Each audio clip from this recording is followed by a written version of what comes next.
News ಎಟ್ 4ಗೆ ಸ್ವಾಗತ. ನಾನು ಸೌಮ್ಯ ಮಳಲಿ. ಕಾಂಗ್ರೆಸ್ ನಾಯಕರ ವಿರುದ್ಧವೇ ಕೆಜಿಎಫ್ ಬಾಬು ಸಿಡಿದಿದ್ದಾರೆ. ನನ್ನನ್ನ ಪಕ್ಷದಿಂದ ಕಳಿಸೋ ಹಾಗಿದ್ರೆ ಮರ್ಯಾದೆಯಿಂದ ಕಳುಹಿಸಿ, ಇಲ್ಲ ಅಂದ್ರೆ ಮುಂದೆ ನಾನು ಏನು ಅಂತ ತೋರಿಸಬೇಕಾಗುತ್ತೆ ಅಂತ ಕಾಂಗ್ರೆಸ್ ನಾಯಕರ ವಿರುದ್ಧವೇ ಕೆಜಿಎಫ್ ಬಾಬು ಸಿಡಿದಿದ್ದಾರೆ. ವಾರ್ನಿಂಗ್ ಕೊಟ್ಟಿದ್ದಾರೆ. ನನ್ನನ್ನ ಕಳುಹಿಸಬೇಕು ಅನ್ನೋದಾದ್ರೆ ಮರ್ಯಾದೆಯಿಂದ ಕಳುಹಿಸಿ, ಇಲ್ಲಾಂದ್ರೆ ಅದರ ಮುಂದಿನ ಪರಿಣಾಮ ಎದುರಿಸಬೇಕಾಗುತ್ತೆ ಅಂತ ವಾರ್ನಿಂಗ್ ಕೊಟ್ಟಿದ್ದಾರೆ. ಕಾಂಗ್ರೆಸ್ ನಾಯಕರಿಗೆ ಕೆಜಿಎಫ್ ಬಾಬು ನೇರ ಎಚ್ಚರಿಕೆಯನ್ನ ಕೊಟ್ಟಿರುವಂತದ್ದು. ವ್ಯಾಪಾರದಲ್ಲಷ್ಟೇ ಡಿಕೆಶಿ ಅವರು ನನಗೆ ಗುರುಗಳು, ರಾಜಕೀಯದಲ್ಲ ಅಂತ ಕಾಂಗ್ರೆಸ್ ನಾಯಕರಿಗೆ ಎಚ್ಚರಿಕೆಯನ್ನ ಕೊಟ್ಟಿದ್ದಾರೆ. ಡಿಕೆ ಶಿವಕುಮಾರ್ ಅವರು ರಾಜಕೀಯದಲ್ಲಿ ನನ್ನ ಗುರುಗಳಲ್ಲ, ಅವರು ವ್ಯಾಪಾರದಲ್ಲಷ್ಟೇ ಗುರುಗಳು. ಏನು ಸಲೀಂ ಅಹಮದ್ ಮುಸ್ಲಿಂ ಅಲ್ಲ, ಅವರನ್ನ ನೋಡಿ ಯಾರು ಕೂಡ ವೋಟ್ ಹಾಕಲ್ಲ. ಕಾಂಗ್ರೆಸ್ಗೆ ಗುಡ್ ಬೈ ಹೇಳಲು ಕೆಜಿಎಫ್ ಬಾಬು ಮುಂದಾಗಿದ್ದಾರೆ. ಜೆಡಿಎಸ್ಗೆ ಸೇರಲು ಮನಸ್ಸು ಮಾಡಿದ್ದಾರೆ ಕೆಜಿಎಫ್ ಬಾಬು. ಬರುವ ಚುನಾವಣೆಯಲ್ಲಿ ಚಿಕ್ಕಪೇಟೆಯಿಂದ ಸ್ಪರ್ಧೆ ಮಾಡೋ ಸಾಧ್ಯತೆ ಇದೆ. ಕಾಂಗ್ರೆಸ್ ಕಚೇರಿಯಲ್ಲಿಯೇ ಕೆಜಿಎಫ್ ಬಾಬು ಕಾಂಗ್ರೆಸ್ ಪಕ್ಷದ ಬಗ್ಗೆ ಮಾತನಾಡಿರುವಂಥದ್ದು. ಹಿಂಗೆ ಆದ್ರೆ 80 ಸೀಟು ಕೂಡ ಗೆಲ್ಲಕ್ ಆಗಲ್ಲ ಅಂತ ಆಕ್ರೋಶವನ್ನ ವ್ಯಕ್ತಪಡಿಸಿದ್ದಾರೆ.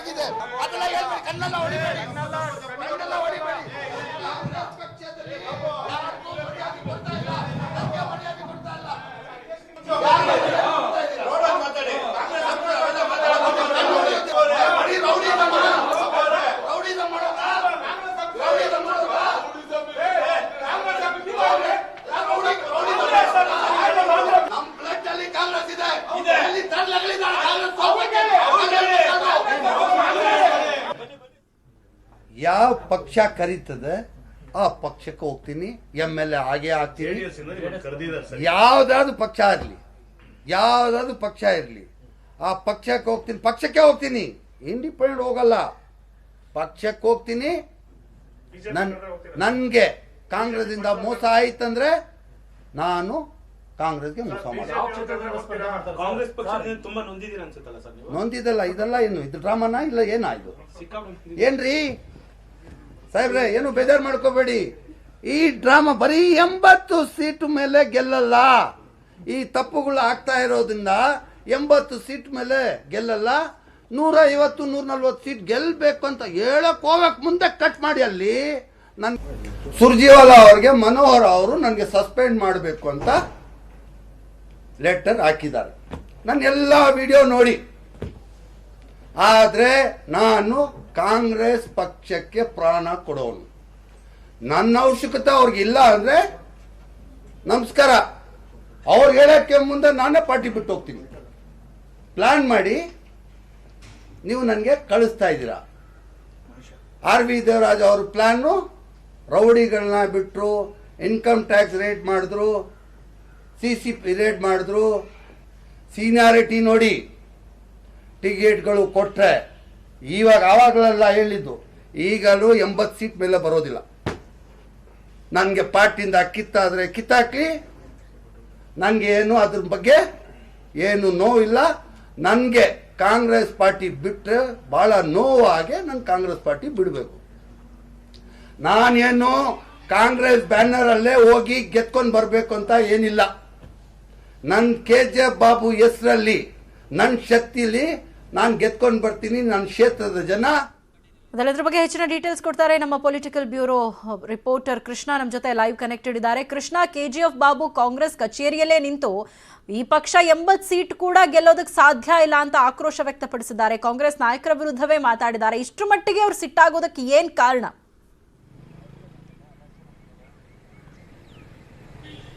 ಖಂಡಿತವಾಗ್ಲೂ ಸೌಮ್ಯ, ಎಲ್ಲ ಒಂದು ಕಡೆಗೆ ಈಗಾಗಲೇ ರಾಜ್ಯ ಕಾಂಗ್ರೆಸ್ನಲ್ಲಿ ಒಳ ಜಗಳ ಇದೆ ಅನ್ನುವಂಥದ್ದು ಕೂಡ ಸಾಕಷ್ಟು ಚರ್ಚೆ ಆಗ್ತಾ ಇತ್ತು. ಈಗ ಚುನಾವಣೆ ಹತ್ತಿರ ಬರುವಂತ ಸಂದರ್ಭದಲ್ಲಿ ಅದು ಬಹಿರಂಗ ಆಗ್ತಾ ಇದೆ. ಯಾಕಂದ್ರೆ ಮುಖ್ಯವಾಗಿ ಕೆಜಿಎಫ್ ಬಾಬು ಅವರು ಈಗಾಗಲೇ ಚಿಕ್ಕಪೇಟೆ ವಿಧಾನಸಭಾ ಕ್ಷೇತ್ರದಲ್ಲಿ ಕೆಲಸವನ್ನ ಮಾಡ್ತಿದ್ದಾರೆ. ಬಹಿರಂಗವಾಗಿಯೇ ಮಾಧ್ಯಮಗಳ ಮುಖಾಂತರವಾಗಿ ಕೂಡ ನಾನು ಇಷ್ಟು ಕೆಲಸ ಮಾಡ್ತಾ ಇದ್ದೀನಿ, ನನಗೆ ಟಿಕೆಟ್ ಕೊಡು,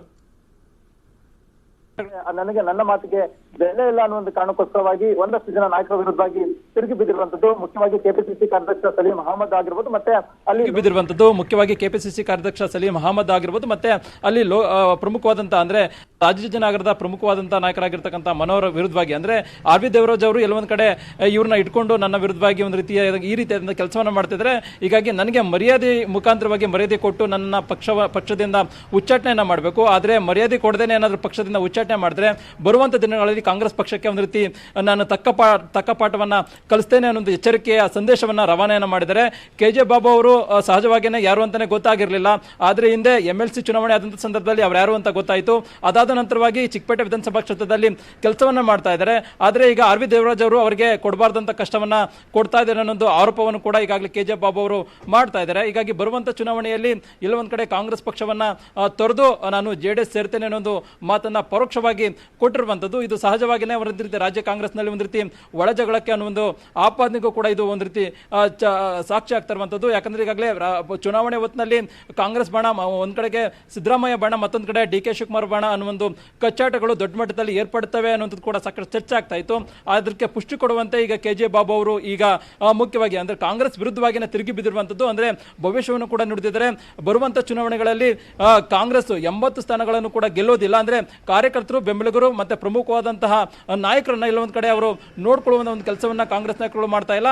ಬದಲಾಗಿ DK ಶಿವಕುಮಾರ್ ಅವರು ಮಾತ್ರ ನನಗೆ ರಾಜಕೀಯ ಗುರು ಅಲ್ಲ, ಆದ್ರೆ ವ್ಯಾಪಾರದಲ್ಲಿ ಮಾತ್ರ ಗುರು ಅನ್ನೋ ಒಂದು ಮಾತನ್ನು ಹೇಳಿಕೆಯನ್ನು ಕೊಡೋದ್ರ ಮುಖಾಂತರವಾಗಿ ಇಲ್ಲಿ ಒಂದ್ ಕಡೆ ರಾಜ್ಯದ ಕಾಂಗ್ರೆಸ್ ನಾಯಕರ ವಿರುದ್ಧವಾಗಿನೇ ಒಂದು ರೀತಿ ಆಕ್ರೋಶವನ್ನು ವ್ಯಕ್ತಪಡಿಸ್ತಾ ಇದ್ದಾರೆ. ಹೀಗಾಗಿ ಬರುವಂತಹ ಚುನಾವಣೆ ಸಂದರ್ಭದಲ್ಲಿ ಇದು ಮತ್ತಷ್ಟು ಗೊಂದಲಕ್ಕೆ ಮತ್ತೆ ಒಳಜಗಳಕ್ಕೆ ಕಾರಣ ಆಗಿರೋದ್ರ ಮುಖಾಂತರವಾಗಿ ಒಂದು ರೀತಿ ಕಾಂಗ್ರೆಸ್ ಪಕ್ಷಕ್ಕೆ ಹಿನ್ನಡೆ ಆಗುವಂತ ಸಾಧ್ಯತೆ ಇರುವಂತದ್ದು. ಆದ್ರೆ ಸದ್ಯಕ್ಕಂತೂ KJ ಬಾಬು ಅವರು ಏನು ಕಾಂಗ್ರೆಸ್ ನಾಯಕರ ವಿರುದ್ಧವಾಗಿ ಏನು ತಿರುಗಿ ಬಿದ್ದಿದ್ದಾರೆ ಅದಕ್ಕೆ ಸಂಬಂಧಪಟ್ಟಂತೆ ಕಾಂಗ್ರೆಸ್ ರಾಜ್ಯ ಉಸ್ತುವಾರಿ ಆಗಿರ್ತಕ್ಕಂಥ ಸುರ್ಜೇವಾಲಾ ಅವರು ಕೂಡ ಸ್ಪಷ್ಟನೆಯನ್ನ ಕೇಳಿದ್ದಾರೆ. ಅದಕ್ಕೆ ತಕ್ಕಂತೆ KJ ಬಾಬು ಅವರು ಕೂಡ ಸ್ಪಷ್ಟನೆ ಕೊಟ್ಟಿದ್ದಾರೆ. ಹೀಗಾಗಿ ಬರುವಂತ ದಿನಗಳಲ್ಲೂ ಕೂಡ ಅವ್ರನ್ನ ಕಾಂಗ್ರೆಸ್ ಪಕ್ಷದಿಂದ ಉಚ್ಚಾಟನೆ ಮಾಡಿದ್ರು ಕೂಡ ಯಾವುದೇ ರೀತಿಯಿಂದ ಆಶ್ಚರ್ಯ ಇಲ್ಲ ಅಂತಾನೆ ಹೇಳ್ಬೋದು. ಸೌಮ್ಯ, ಥ್ಯಾಂಕ್ ಯು ಕೃಷ್ಣ ತಮ್ಮೆಲ್ಲ ಇನ್ಫಾರ್ಮೇಶನ್ಗೆ. ಬೆಂಗಳೂರಿನ ಖಾಸಗಿ ಶಾಲೆಗೆ ಬಾಂಬ್ ಬೆದರಿಕೆ ಮೇಲ್ ಬಂದಿದೆ. ಬಸವೇಶ್ವರ ನಗರ ಠಾಣೆ ವ್ಯಾಪ್ತಿಯ NAFL ಶಾಲೆಗೆ ಬೆದರಿಕೆ ಮೇಲ್ ಬಂದಿದ್ದು ಬಾಂಬ್ ನಿಷ್ಕ್ರಿಯ ದಳ ಡಾಗ್ ಸ್ಕ್ವಾಡ್ನಿಂದ ಪರಿಶೀಲನೆ ನಡೆದಿದೆ. ಶಾಲೆಯ ವಿದ್ಯಾರ್ಥಿಗಳು ಸುರಕ್ಷಿತ ಸ್ಥಳಕ್ಕೆ ವಿದ್ಯಾರ್ಥಿಗಳನ್ನ ರವಾನೆ ಮಾಡಲಾಗಿರುವಂಥದ್ದು. ಬೆಂಗಳೂರಿನ ಖಾಸಗಿ ಶಾಲೆಗೆ ಬಾಂಬ್ ಬೆದರಿಕೆ ಮೇಲ್ ಬಂದಿದ್ದು NAFL ಶಾಲೆಗೆ ಬಾಂಬ್ ಬೆದರಿಕೆ ಮೇಲ್ ಬಂದಿದೆ. ಹಿನ್ನೆಲೆಯಲ್ಲಿ ಬಾಂಬ್ ನಿಷ್ಕ್ರಿಯ ದಳ ಡಾಗ್ ಸ್ಕ್ವಾಡ್ನಿಂದ ಪರಿಶೀಲನೆ ನಡೀತಾ ಇರುವಂಥದ್ದು. ಬಹುತೇಕ ಸುಳ್ಳು ಬೆದರಿಕೆ ಮೇಲ್ ಅನ್ನೋ ಮಾಹಿತಿ ಕೂಡ ಸಿಗ್ತಾ ಇದೆ. ಆದರೂ ಕೂಡ ಶಾಲಾ ಆವರಣದಲ್ಲಿ ಪೊಲೀಸರು ತಪಾಸಣೆಯನ್ನ ನಡೆಸ್ತಾ ಇದ್ದಾರೆ. ಶಾಲೆಗೆ ರಾಜಾಜಿನಗರ ಶಾಸಕ ಸುರೇಶ್ ಕುಮಾರ್ ಅವರು ಭೇಟಿ ಕೊಟ್ಟಿದ್ದಾರೆ. ಸ್ಥಳೀಯ ಪೊಲೀಸರಿಂದ ಅವರು ಮಾಹಿತಿಯನ್ನ ಪಡಿತಾ ಇದ್ದಾರೆ. ಈ ಹಿಂದೆಯೂ ಕೂಡ ಈ ರೀತಿ ಸಾಕಷ್ಟು ಬೆದರಿಕೆ ಮೇಲ್ಗಳು ಬಂದಿರುವಂಥದ್ದನ್ನ, ಕರೆಗಳು ಬಂದಿರುವಂಥದ್ದನ್ನ ನಾವು ನೋಡಿದ್ದೇವೆ. ತೀರಾ ಇತ್ತೀಚೆಗೆ DK ಶಿವಕುಮಾರ್ ಅವರಿಗೆ ಸೇರಿದಂಥ ಶಿಕ್ಷಣ ಸಂಸ್ಥೆಗೂ ಕೂಡ ಇದೇ ರೀತಿ ಬಾಂಬ್ ಬೆದರಿಕೆ ಮೇಲ್ ಬಂದಿತ್ತು. ಈಗ ಅಂಥದ್ದೇ ಒಂದು ಮೇಲ್ ಬಂದಿರುವಂಥದ್ದು. ಹಾಗಾಗಿ ರಾಜಾಜಿನಗರ ಶಾಸಕರಾಗಿರುವಂಥ ಸುರೇಶ್ ಕುಮಾರ್ ಅವರು ಕೂಡ ಸ್ಥಳಕ್ಕೆ ಬಂದು ಮಾಹಿತಿಯನ್ನ ಪಡ್ಕೊಂಡಿದ್ದಾರೆ. ಸ್ಕ್ವಾಡು, ನಮ್ಮ ಬಾಂಬ್ ಸ್ಕ್ವಾಡ್ ಎಲ್ಲನೂ ಕೂಡ ಬಂದು ಎಲ್ಲನೂ ಕೂಡ ಅದನ್ನು ವೆರಿಫೈ ಮಾಡಿದೆ. ವೆರಿಫೈ ಮಾಡಿದ್ಮೇಲೆ ಇದು ಒಂದು ಹುಸಿ ಕರೆ ಅಥವಾ ಹುಸಿ ಮೇಲ್ ಅಂತ ನಮಗೆ ಗೊತ್ತಾಗಿದೆ. ಸೊ ಇವತ್ತು ಒಂದು ಸಮಾಧಾನ, ಕರೆ ಒಂದು ಹುಸಿ ಕರೆ ಅಂತ ಆಗಿರೋದು ಒಂದು ಸಮಾಧಾನ. ಏನು ಕೂಡ ಅವಘಡ, ಅಪಘಾತ ಆಗಿಲ್ಲ. ಆದರೆ ಇದು ಮೂಲಕ್ಕೆ ಹೋಗಬೇಕು. ಇದು ಅನೇಕ ಪೋಷಕರಿಗೆ ಇವತ್ತು ತಲ್ಲಣ ಉಂಟು ಮಾಡಿರ್ತದೆ. ಅವರೆಲ್ಲ ಮಕ್ಕಳು ಇಲ್ಲಿ ಓದಿರ್ತಾರೆ ಸಹಜವಾಗಿ. ಸೊ ಅದಕ್ಕೋಸ್ಕರ ಇದು ಮೂಲಕ್ಕೆ ಹೋಗಿ ಇದು ಏನಿದು, ಯಾರು ಈ ಮಿಸ್ಚೀಫ್ ಮಾಡಿರೋದು, ಈ ಒಂದು ಹುಡುಗಾಟಿಕೆ ಕರೆನ ಇದಕ್ಕೆ ಹೋಗಬೇಕು ಅಂತ ಪೊಲೀಸರು ಇವತ್ತು ನಿಷ್ಕರ್ಷಕ್ಕೆ ಬಂದಿದ್ದಾರೆ. ಕೋರ್ಟಿಂದನೂ ಕೂಡ ಅದಕ್ಕೆ ಪರ್ಮಿಷನ್ ಕಾಯ್ತಾ ಇದ್ದಾರೆ. CIDಗೂ ಕೂಡ ಇದನ್ನ ರೆಫರ್. ಅದೆಲ್ಲದರ ಬಗ್ಗೆ ಹೆಚ್ಚಿನ ಮಾಹಿತಿಯನ್ನು ಪಡ್ಕೊಳ್ಳೋಣ. ನಮ್ಮ ಪ್ರತಿನಿಧಿ ಗಂಗಾಧರ್ ಇದೀಗ ನಮ್ಮ ಜೊತೆ ಲೈವ್ ಕನೆಕ್ಟೆಡ್ ಇದ್ದಾರೆ. ಗಂಗಾಧರ್, ಈಗ ಸ್ವತಃ ಶಾಸಕರೇ ಹೇಳಿದ್ದಾರೆ ಪರಿಶೀಲನೆ ಬಳಿಕ ಇದೊಂದು ಹುಸಿ ಬಾಂಬ್ ಮೇಲ್ ಅನ್ನುವಂಥದ್ದು ಗೊತ್ತಾಗಿದೆ ಅಂತ. ಬಟ್ ಆದ್ರೂ ಕೂಡ ಯಾರು ಇದನ್ನ ಒಂದು ಕಳಿಸಿದ್ದಾರೆ, ಇದರ ಹಿಂದೆ ಯಾರಿದ್ದಾರೆ ಅನ್ನೋದ್ರ ಬಗ್ಗೆ ಈಗ ತನಿಖೆ ಮುಂದುವರೆದಿರುವಂಥದ್ದು. ಅದಕ್ಕೆ ಸಂಬಂಧಪಟ್ಟ ಹಾಗೆ ಏನ್ ಮಾಹಿತಿಗಳು ಸಿಗ್ತಾ ಇದೆ?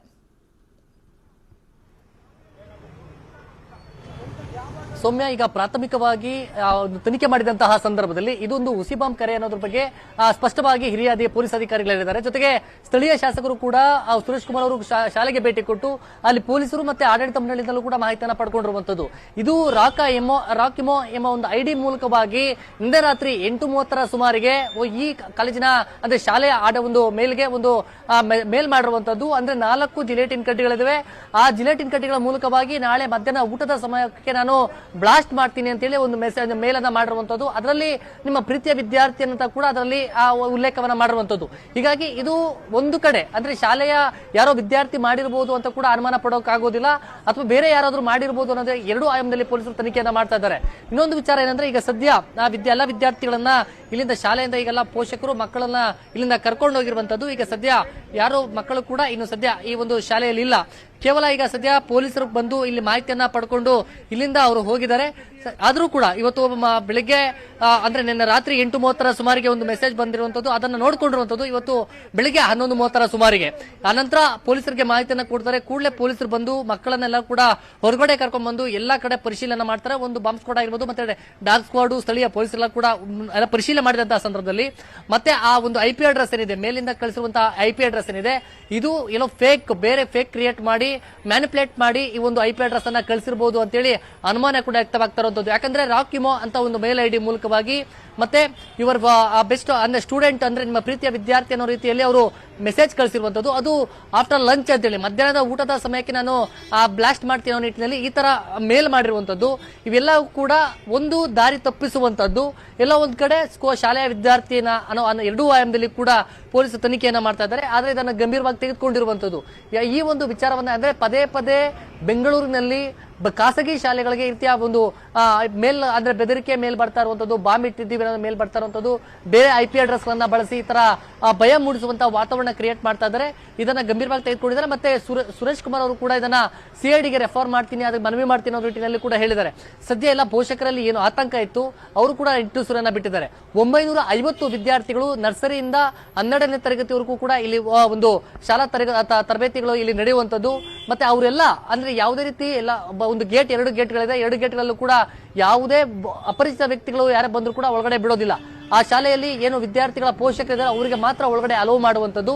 ಇಂತಹ ಒಂದು ಸಂದರ್ಭದಲ್ಲಿ ನಿನ್ನೆ ರಾತ್ರಿ ಈ ಒಂದು ಮೇಲ್ ಬಂದಿರುವಂತದ್ದು ಎಲ್ಲರಲ್ಲೂ ಕೂಡ ಆತಂಕ ಆಯಿತು. ಜೊತೆಗೆ ಶಾಲಾ ಆಡಳಿತ ಮಂಡಳಿಯಲ್ಲೂ ಕೂಡ ಇತ್ತು.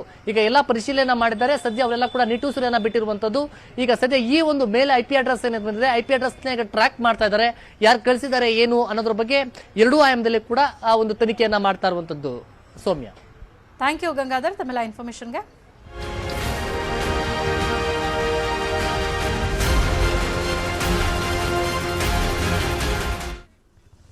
ಮಹಾರಾಷ್ಟ್ರಕ್ಕೆ ಕರ್ನಾಟಕದ 1 ಇಂಚು ನೆಲವನ್ನ ನೀಡಲ್ಲ, ಕರ್ನಾಟಕದ 1 ಬೆರಳಷ್ಟು ಜಾಗವನ್ನ ನಾವು ನೀಡೋದಿಲ್ಲ ಅಂತ ಕನ್ನಡ ಸಾಹಿತ್ಯ ಸಮ್ಮೇಳನಾಧ್ಯಕ್ಷ ದೊಡ್ಡರಂಗೇಗೌಡರು ಹೇಳಿದ್ದಾರೆ. ಮಹಾರಾಷ್ಟ್ರಕ್ಕೆ ಕರ್ನಾಟಕದ 1 ಇಂಚು ಜಾಗವನ್ನು ನಾವು ಕೊಡೋದಿಲ್ಲ, 1 ಬೆರಳಷ್ಟು ಜಾಗವನ್ನು ನಾವು ನೀಡೋದಿಲ್ಲ.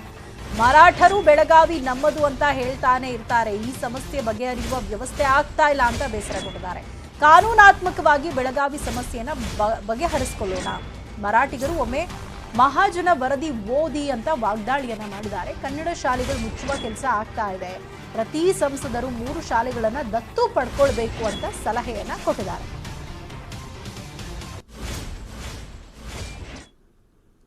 ಯಾರನ್ನ ನಾವು ಮರಾಠಿಗರು ಅಂತ ಹೇಳಿ ಕರಿತೇವೆ ಅವ್ರ ಬಗ್ಗೆ ನನಗೆ ಗೌರವ ಇದೆ ನಿಜ. ಆದರೆ ಆ ಮರಾಠಿಗರು ಬೆಳಗಾವಿಯನ್ನ ನಮ್ಮದು ಅಂತ ಹೇಳಿ ಹೇಳ್ತಾ ಇದ್ದಾರೆ. ಸಮಸ್ಯೆ ಬಗೆಹರಿಬೇಕು. ಸಮಸ್ಯೆ ಬಗೆಹರಿಯುವಾಗೆ ಕಾಣ್ತಾ ಇಲ್ಲ. ಯಾಕೆ ಅಂತಂದರೆ ಬೆಳಗಾವಿ ನಮ್ಮದು ಅಂತ ಹೇಳಿ ಹಠ ಮಾಡ್ತಾ ಇದ್ದಾರೆ. ಅದಕ್ಕಾಗಿ ಬಸ್ ಸುಡೋದಾಗಲಿ, ಅದಕ್ಕಾಗಿ ಬೇರೆ ಬೇರೆ ಅಹಿತಕರ ಘಟನೆಗಳನ್ನು ಮಾಡೋದಾಗಲಿ ಇದು ಸರ್ವತಾ ಅವರಿಗೆ ಸಾಧುವಲ್ಲ, ಆ ಮಂತ್ರಿಗಳಿಗೂ ಸಾಧುವಲ್ಲ. ಆದ್ದರಿಂದ ಅಂಥವರಿಗೆ ನಾನು ಹೇಳಬಹುದಾದಂಥದ್ದು, ಒಬ್ಬ ಲೇಖಕನಾಗಿ ಒಬ್ಬ ಬರಹಗಾರನಾಗಿ ಹೇಳಬೇಕಾದ ಇಷ್ಟೇನೆ. ಅದೇನು ಅಂತಂದ್ರೆ, ನಾವು ಬೆಳಗಾವಿಯ 1 ಅಂಗುಲವನ್ನು ಬಿಡೋದಿಲ್ಲ. ಅದರ ಬಗ್ಗೆ ಹೆಚ್ಚಿನ ಡೀಟೇಲ್ಸ್ ಕೊಡ್ತಾರೆ ನಮ್ಮ ಪ್ರತಿನಿಧಿ ಶರಣು ಹಂಪಿ, ಲೈವ್ ಕನೆಕ್ಟೆಡ್ ಇದ್ದಾರೆ. ಶರಣು ಹಂಪಿ, ಸಾಹಿತ್ಯ ಸಮ್ಮೇಳನದಲ್ಲಿ ಬೆಳಗಾವಿ ಗಡಿ ಗಲಾಟೆ ವಿಚಾರವನ್ನ ಸಮ್ಮೇಳನಾಧ್ಯಕ್ಷರು ಪ್ರಸ್ತಾಪ ಮಾಡಿದ್ರು. ಈ ಸಂದರ್ಭದಲ್ಲಿ ಅಲ್ಲಿ CM ಸಚಿವರೆಲ್ಲರೂ ಕೂಡ ಇದ್ರು. ಅವರಿಗೆ ಅವರ ಸಲಹೆ ಏನಾಗಿತ್ತು ಅಂದ್ರೆ ಯಾವ ರೀತಿಯಾಗಿ ಗಡಿ ಸಮಸ್ಯೆಯನ್ನ ಬಗೆಹರಿಸಿಕೊಳ್ಳಬಹುದು ಅನ್ನೋದ್ರ ಬಗ್ಗೆ ಅವರು ಸಲಹೆಯನ್ನ ಕೊಟ್ಟರು.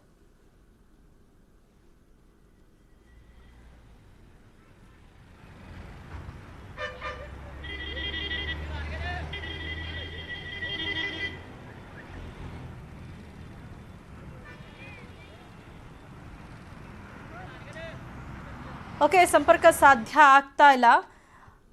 ಕನ್ನಡ ಸಾಹಿತ್ಯ ಸಮ್ಮೇಳನದ ಅಧ್ಯಕ್ಷರಾಗಿರುವಂತಹ ಡಾಕ್ಟರ್ ದೊಡ್ಡರಂಗೇಗೌಡರು ಮಹಾರಾಷ್ಟ್ರದ ಗಡಿ ಗಲಾಟೆ ವಿಚಾರ ಏನಿದೆ, ಬೆಳಗಾವಿ ಗಡಿ ಗಲಾಟೆ ವಿಚಾರ, ಆ ವಿಚಾರವನ್ನ ಪ್ರಸ್ತಾಪ ಮಾಡಿದ್ದಾರೆ. ಈ ಸಂದರ್ಭದಲ್ಲಿ ಕರ್ನಾಟಕದ 1 ಇಂಚು ಜಾಗವನ್ನು ಕೂಡ ನಾವು ಮಹಾರಾಷ್ಟ್ರಕ್ಕೆ ಬಿಟ್ಕೊಡ್ಬಾರ್ದು. ಇದೇ ಸಂದರ್ಭದಲ್ಲಿ ಆ ಗಡಿ ಭಾಗದಲ್ಲಿ ವಾಸಿಸುವಂತಹ ಜನ ಏನಿದಾರಲ್ಲ, ಅವರು ಏನೆಲ್ಲ ಸಮಸ್ಯೆಗಳನ್ನ ಅನುಭವಿಸ್ತಾ ಇದ್ದಾರೆ, ಗಡಿ ಭಾಗದಲ್ಲಿರುವಂತಹ ಕನ್ನಡಿಗರಿರಬಹುದು, ಆ ಕನ್ನಡ ಶಾಲೆಗಳಿರಬಹುದು, ಅಲ್ಲಿ ಏನೆಲ್ಲ ಸಮಸ್ಯೆಗಳಾಗ್ತಾ ಇದೆ, ಇದರ ಬಗ್ಗೆ ಆ ಭಾಗದ ಸಂಸದರು ಗಮನ ಹರಿಸಬೇಕು.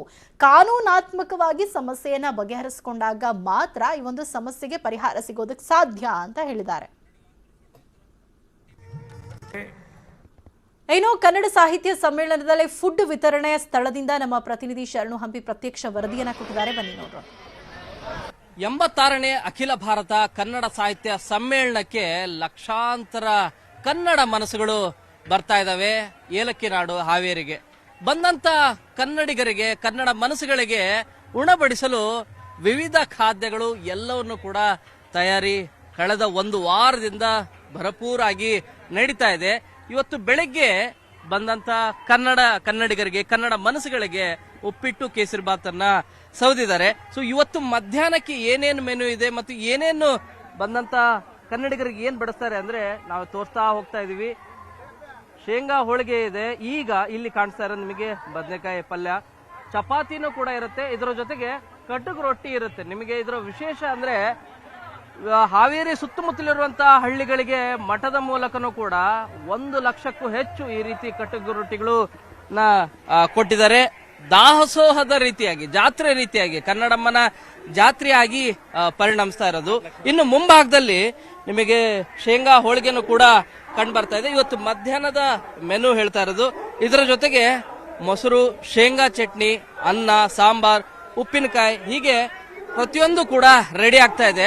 ಇನ್ನು ಕೌಂಟರ್ಗಳ ವ್ಯವಸ್ಥೆನ ನೋಡ್ತಾ ಹೋದ್ರೆ 2,000 ಬಾಣಸಿಗರು ಇಲ್ಲಿ ಕೆಲಸ ಮಾಡ್ತಾ ಇರೋದು. ಯಾಕಂದ್ರೆ ಇವತ್ತು 1.5 ಲಕ್ಷ ಜನ ಬರ್ತಾರೆ ಅನ್ನುವಂತ ನಿರೀಕ್ಷೆ ಇದೆ. ಇಲ್ಲಿ ಇರುವಂತ ಕೌಂಟರ್ಗಳನ್ನ ನೋಡ್ತಾ ಹೋದ್ರೆ ಪ್ರತಿ ಕೌಂಟರ್ಲ್ಲೂ ಕೂಡ 5 ಜನ ಇರ್ತಾರೆ ಕೆಲಸ ಮಾಡ್ಲಿಕ್ಕೆ, ಅಂದ್ರೆ ಬಡಿಸ್ಲಿಕ್ಕೆ. 200 ಈ ರೀತಿಯಾದಂತಹ ಕೌಂಟರ್ಗಳು, ಸಪರೇಟ್ ಕೌಂಟರ್ಗಳು. ಕಟಕ್ ರೊಟ್ಟಿ, ಚಪಾತಿಗೆ 1 ಕೌಂಟರ್ ಆದ್ರೆ ಪಲ್ಯಗಳಿಗೆ ಮತ್ತೊಂದು ಕೌಂಟರ್, ಹೀಗೆ ಬೇರೆ ಬೇರೆ ಕೌಂಟರ್ಗಳಿದಾವೆ.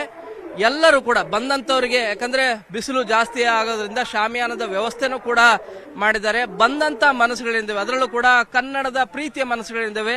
ಅವರೆಲ್ಲರೂ ಕೂಡ ಏನು ವಿಶೇಷವಾದ, ಅದರಲ್ಲೂ ಕೂಡ ಕಲ್ಯಾಣ ಕರ್ನಾಟಕ ಭಾಗದ ಮತ್ತು ಮಧ್ಯ ಕರ್ನಾಟಕ ಭಾಗದ ತಿನಿಸುಗಳಿಂದವೆ. ಅವುಗಳನ್ನ ಉಣಬಡಿಸ್ಲಿಕ್ಕೆ ಈಗಾಗಲೇ ಸಕಲ ಸಿದ್ಧತೆಗಳು ಕೂಡ ನಡೆದಿದೆ. ಬನ್ನಿ ಈ ಬಗ್ಗೆ ಮಾತಾಡ್ಲಿಕ್ಕೆ ಹಿರಿಯ ಅಧಿಕಾರಿಗಳಿದ್ದಾರೆ, ಅವ್ರು ಮಾತಾಡ್ಸೋಣ. ಸರ್, ಇವತ್ತು ಎಷ್ಟು ಜನ ಬರೋ ನಿರೀಕ್ಷೆ ಇದೆ? ಬೆಳಗ್ಗೆಯಿಂದ ಎಷ್ಟು ಜನ ಬಂದಿದ್ದಾರೆ ಸರ್? ಈಗಾಗಲೇ ಬೆಳಗ್ಗೆಯಿಂದ ಸುಮಾರು 50,000 ಜನ ತಿಂಡಿಯನ್ನು ತಿಂದಿದ್ದಾರೆ. ಅದರ ಜೊತೆಗೆ ಇವತ್ತು 1,50,000ಕ್ಕೂ ಹೆಚ್ಚಿನ ಜನರು ಬರೋ ನಿರೀಕ್ಷೆ ಇದೆ. ಈ ಒಂದು ಕಾರ್ಯಕ್ರಮದಲ್ಲಿ ಮಾನ್ಯ ಜಿಲ್ಲಾಧಿಕಾರಿಗಳು ಹಾಗೂ ಜಿಲ್ಲಾ ಪಂಚಾಯತ್ ಮುಖ್ಯ ಕಾರ್ಯನಿರ್ವಾಹಕ ಅಧಿಕಾರಿಗಳು ಕೂಡ ಬೆಳಗ್ಗೆಯಿಂದ ಸಂಜೆವರೆಗೆ ನಮ್ಮ ಜೊತೆಗಿದ್ದು ಈ ಕಾರ್ಯಕ್ರಮಕ್ಕೆ ಸಹಕಾರವನ್ನು ನೀಡಿದ್ದಾರೆ. ವಿಶೇಷವಾಗಿ ನಾವು ಏನೇನು ಮೆನು ಸರ್, ಏನೇನು ಮೆನು ಇದೆ ಸರ್ ಮಧ್ಯಾಹ್ನಕ್ಕೆ ಮತ್ತು ರಾತ್ರಿಗೆ? ಈಗ ಮಧ್ಯಾಹ್ನಕ್ಕೆ ಮೆನು ಅಂತ ಹೇಳಿದ್ರೆ ನಾವು ಶೇಂಗಾ ಹೋಳಿಗೆಯನ್ನು ಕೊಡ್ತಾ ಇದ್ದೀವಿ, ಮುಳಗಾಯಿ ಪಲ್ಯ ಕೊಡ್ತಾ ಇದ್ದೀವಿ, ಮೊಸರು ಚಟ್ನಿ ಕೊಡ್ತಾ ಇದ್ದೀವಿ. ಜೊತೆಗೆ 4 ಲಕ್ಷ ರೊಟ್ಟಿಗಳನ್ನು ಮಠಾಧೀಶರು, ರೈತರು, ಸಾರ್ವಜನಿಕರು ಕೂಡ ಈ ಒಂದು ಕಾರ್ಯಕ್ರಮಕ್ಕೆ ದೇಣಿಗೆ ರೂಪದಲ್ಲಿ ಕೊಟ್ಟಿದ್ದಾರೆ. 4 ಏನೋ ಕನ್ನಡ ಸಾಹಿತ್ಯ ಸಮ್ಮೇಳನದಲ್ಲಿ ಸಮ್ಮೇಳನಾಧ್ಯಕ್ಷರು ಮಹಾರಾಷ್ಟ್ರ ಗಡಿ ಖ್ಯಾತೆ ಹಾಗೆ ಬೆಳಗಾವಿ ಗಡಿ ಕಿರಿಕಿ ಎಲ್ಲ ವಿಚಾರಗಳನ್ನ ಪ್ರಸ್ತಾಪ ಮಾಡಿದ್ದಾರೆ. ಇದೆಲ್ಲದರ ಬಗ್ಗೆ ಇನ್ಫಾರ್ಮೇಶನ್ ಕೊಡೋದಕ್ಕೆ ನಮ್ಮ ಪ್ರತಿನಿಧಿ ಶರಣು ಹಂಪಿ ನಮ್ಮ ಜೊತೆ ಲೈವ್ ಕನೆಕ್ಟೆಡ್ ಇದ್ದಾರೆ. ಶರಣು, ಸಾಹಿತ್ಯ ಸಮ್ಮೇಳನಕ್ಕೆ ಚಾಲನೆ ಸಿಕ್ಕಿದೆ. ಸಮ್ಮೇಳನಾಧ್ಯಕ್ಷರು ಬೆಳಗಾವಿ ಗಡಿ ವಿಚಾರವನ್ನ ಪ್ರಸ್ತಾಪ ಮಾಡಿದ್ರು. ಈ ಸಂದರ್ಭದಲ್ಲಿ ಸರ್ಕಾರಕ್ಕೆ ಅವರ ಸಲಹೆ ಏನಾಗಿತ್ತು, ಏನೇನ್ ಮಾತಾಡಿದ್ರು?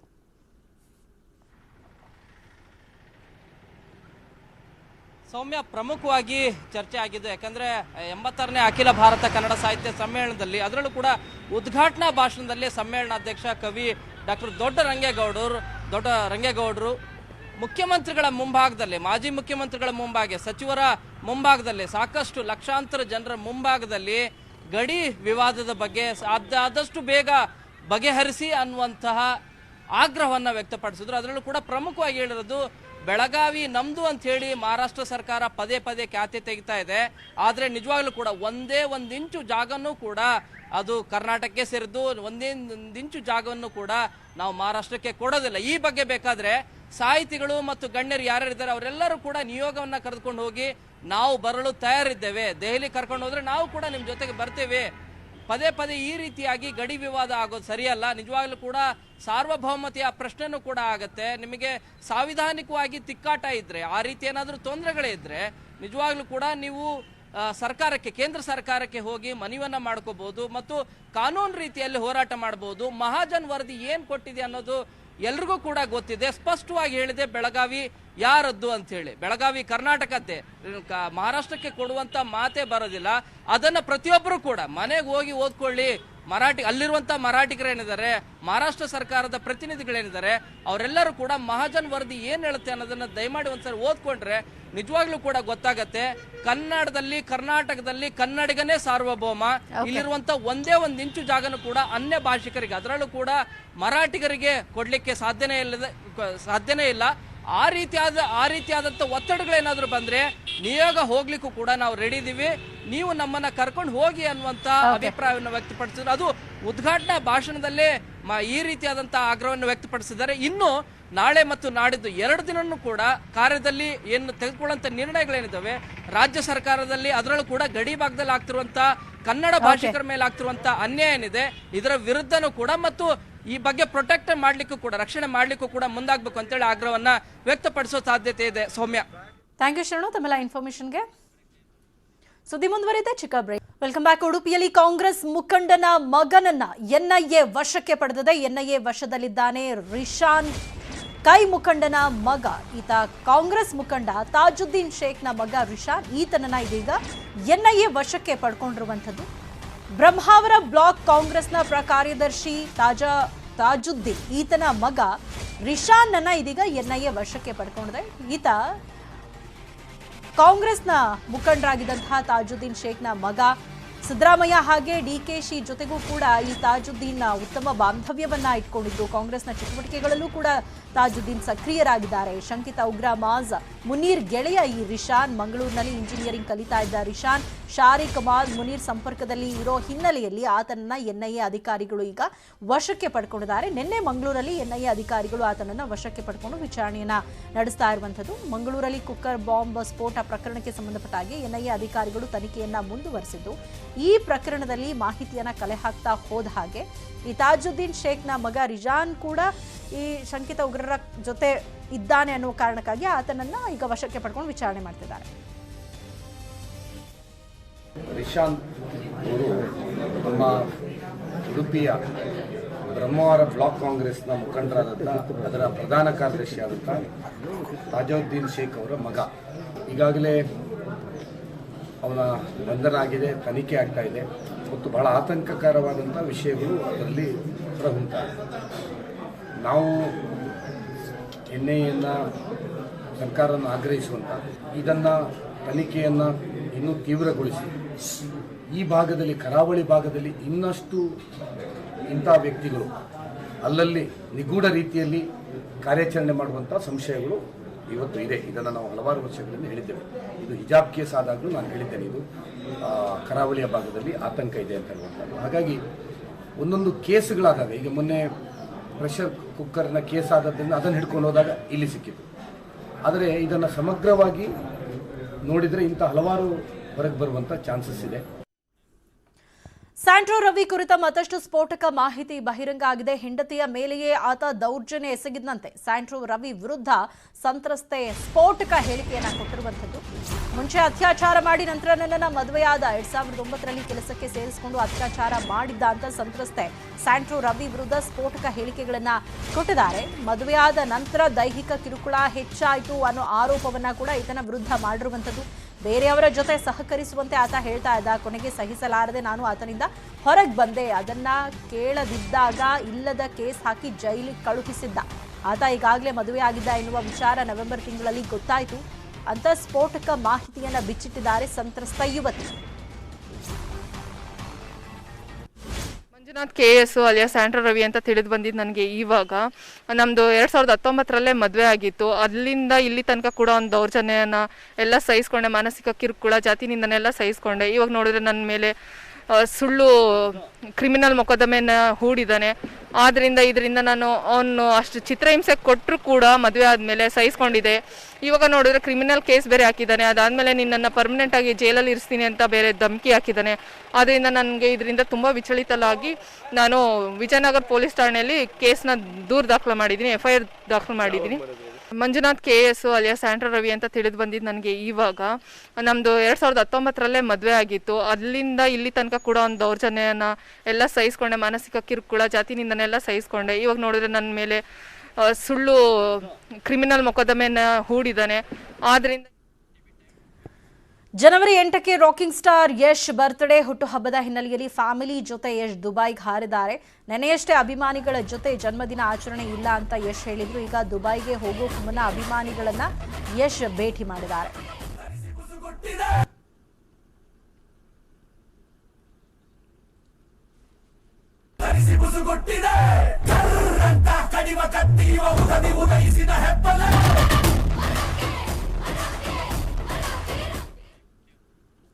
ಇದೆಷ್ಟು ಸದ್ಯದ ನ್ಯೂಸ್ ಅಪ್ಡೇಟ್ಸ್ ನೋಡ್ತಾರೆ ನ್ಯೂಸ್ 18 ಕನ್ನಡ. ಜಾಲ ನಮ್ಮದು, ಬಲ ನಿಮ್ಮದು.